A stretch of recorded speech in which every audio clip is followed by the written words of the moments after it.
Welcome back to Beyond Hell. Today's episode is one I've been looking forward to, even though I'll admit it's a bit of a deep dive. But we're going to spend this episode on the Greek word Gehenna. We're going to discuss where it came from, how it developed, and why I think that history matters. Think of it as a word study, but with real consequences for how we read the New Testament. Now, I know word study doesn't exactly sound like edge of your seat material here, but stay with me because what we find when we trace this word through the Greek tradition is generally quite surprising. And I think it actually reframes a lot of assumptions that people bring to the Gehenna passages in the Gospels. So let's start with a basic question. And I mean basic in the most possible sense, foundational. How did Jewish individuals reading Greek understand Gehenna? Now, that question matters more than it might seem at first, because by the time of Jesus, a significant portion of the Jewish world was no longer engaging with the Hebrew Bible, primarily in Hebrew. They were reading it in Greek through what's called the Septuagint, which is just the Greek translation of the Jewish scriptures. Yet they were also speaking Aramaic in their daily life. So you've got a Hebrew text, a Greek translation, an Aramaic conversation all happening at the same time within the same cultural world. It's a linguistically complex environment, and it shapes how words like Gehenna carry meaning. Now, here's where it gets interesting, because when the Septuagint translators come to the Valley of Hinnom in the Hebrew text, they did not handle it consistently. For example, the Hebrew text always handles it the same. It's either the Valley of Hinnom or the Valley of the Sons of Hinnom. Nothing else, no variants, that's it. But not in the Greek. The Greek is all over the place, and it has, for example, ravine of the son of Hinnom, burial place of the sons of their children, burial place of the son of Hinnom, burial place of slaughter, ravine of Onum, so on and so forth. So, and on top of that, there's also numerous variants within all the other manuscripts. And so the total number of ways to express this concept in Greek is surprisingly quite enormous. The Septuagint translators didn't settle on a single Greek equivalent and use it every single time. Sometimes they preserved something close to the original Hebrew name.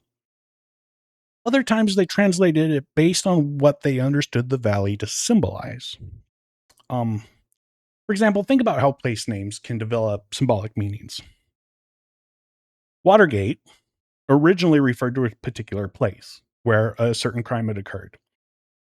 But because of what happened there, the name eventually became associated with an entire kind of political scandal. So much so that even the famed Yogi Berra uses it as a metaphor when he says, even Napoleon had his Watergate. Nowadays, anyone can have their own Watergate moments. And you can imagine something similar like that happening with Gehenna. Like Watergate, the Valley of Hinnom was originally the name of a particular valley. But because of the specific things associated with that valley in Israel's history, the name could come to function as a symbol. And once that happened, a translator could either preserve the original place name or translate the idea of the name based on what it came to represent. And that's essentially what we see happening in the Greek. In the Greek translations, sometimes the translators preserve something original or something close to the original Hebrew place name, such as ravine of the son of Hinnom, ravine of Onum, valley of Onum, etc. Other times, however, they translate it according to the meaning that they understood the place name to convey, such as burial place of the sons of their children, burial place of the son of Hinnom, burial place of slaughter. Now, I like to call these functional translations because they focus on how the name functions rather than translating the name itself literally. It's like Watergate, and we translate it as the place where Nixon's crime happened. Instead of treating it just as a name or a title or a word, it becomes a whole symbol behind that one word. And that choice between preserving the place name and translating the meaning tells us something very important. It suggests that even in the Greek, you didn't always need the exact phrase Valley of Hinnom for readers to understand what was being described. The imagery itself was doing the work. But one translation stands out above all others. And it appears, of course, in Jeremiah 19. In that chapter, instead of translating the Valley of Hinnom with any form of a Hebrew name, the Greek translator simply uses one word, polyandrion. Now, polyandrion is a specific Greek term. It means a mass grave, a common burial place, a location where many dead bodies are gathered together. That's what the word brings to mind for a Greek-speaking reader or Greek audience. And so think about what that choice represents. The translator could have simply preserved the Hebrew name the way other translators did, as we saw, but he didn't. He looked at the Valley of Hinnom, or the Valley of Slaughter, where Jeremiah said corpses would be cast out and left exposed. And he asked himself, how do I communicate this concept to a Greek audience? And his answer was essentially, call it a mass grave, a polyandrion. So the translator is not translating the name of the valley. He's translating the function of the valley. The translator is translating the Hebrew Valley of Hinnom to better reflect what it came to symbolize. He's translating it based on what it came to mean, what it represented in the cultural memory of the people who were familiar with and knew its history. And that's important because it tells us that by the time the Septuagint is being produced, the Valley of Hinnom had already moved beyond just being a geographical location in the minds of Jewish readers. It became a symbol, and that symbol is inseparable from mass death, corpse exposure, disgrace, etc. But there may also be a deeper literary background behind this particular translation choice. Some scholars have translated or suggested that the translator of Jeremiah was familiar with Ezekiel 39:16 in the Septuagint version, where this is where after the defeat of Gog, there is a valley filled with dead bodies that require disposal. So the Greek translation of that passage in Ezekiel tells us, or it also uses language associated with mass burial, because the passage says, for the name of the city is polyandrion. And the argument is that by the time this translator reaches Jeremiah, he already has this association in mind. A valley full of corpses, rendered in Greek as a place of mass burial, or a polyandrion. Now, if that's right, which I think it is, then the Valley of Hinnom is being interpreted through an already established lens of mass death in a valley. The translator isn't creating that association from scratch. He's just simply recognizing the valley's function.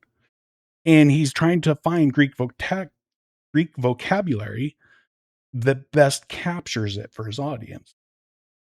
And what's interesting is it's not child sacrifice, as I discussed in an earlier episode. And as it turns out, actually, archaeology may have something to say about this as well. Now, most people who have heard anything about archaeology in Jerusalem know about the silver amulets found in Topheth Hinnom. Topheth meaning shoulder. It's the shoulder of the Valley of Hinnom, where they found some graves a while ago. In these graves were the little tiny rolled up pieces of silver containing the oldest known biblical Hebrew text, contained a portion of the priestly blessing from Numbers, and is well known within scholarship. But what fewer people know about are more recent excavations in the Valley of Hinnom, which turned up evidence that appears to be some pit graves.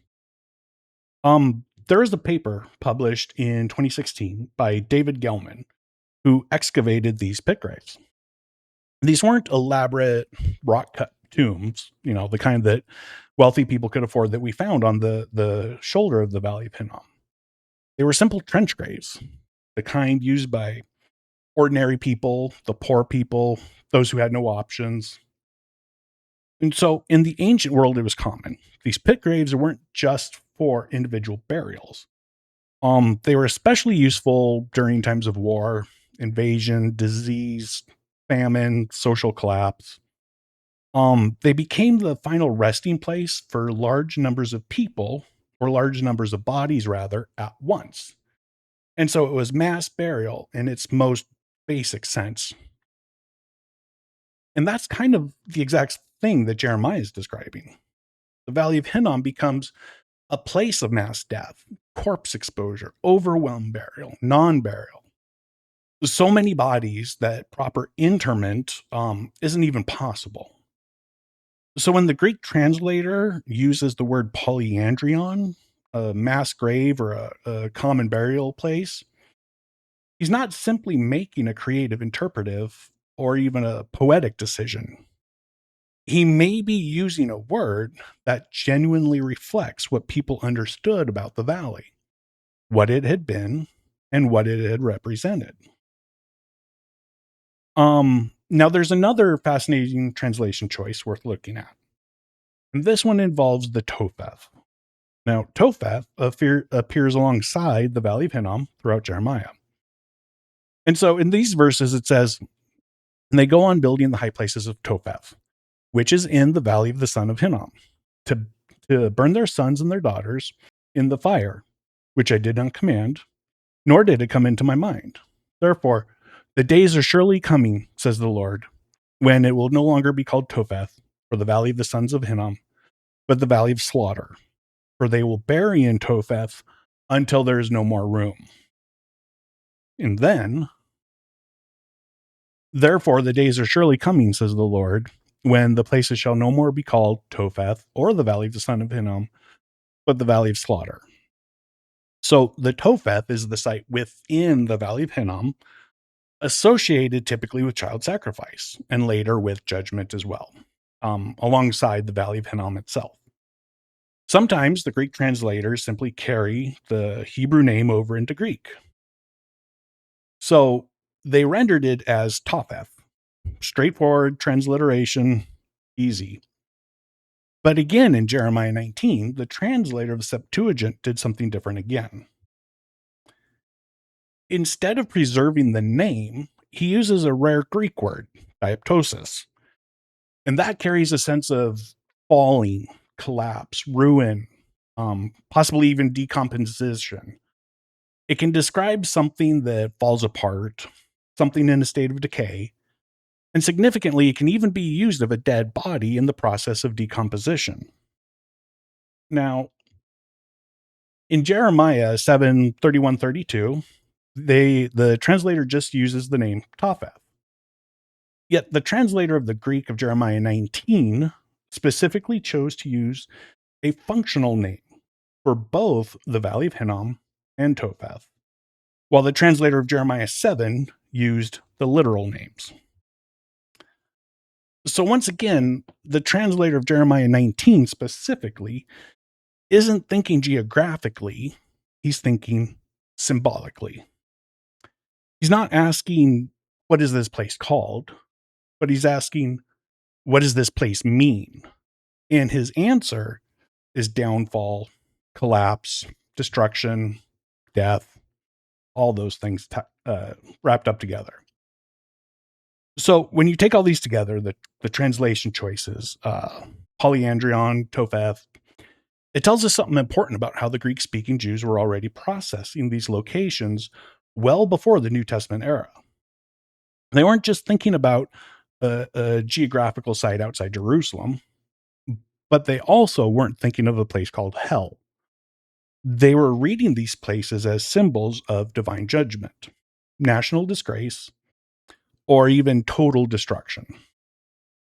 So when somebody says that Gehenna became hell in the Second Temple period, which would be during the exact same time the Septuagint was being translated, Jeremiah 19 actually contradicts that and explicitly says what the Valley of Hinnom and Topheth represent.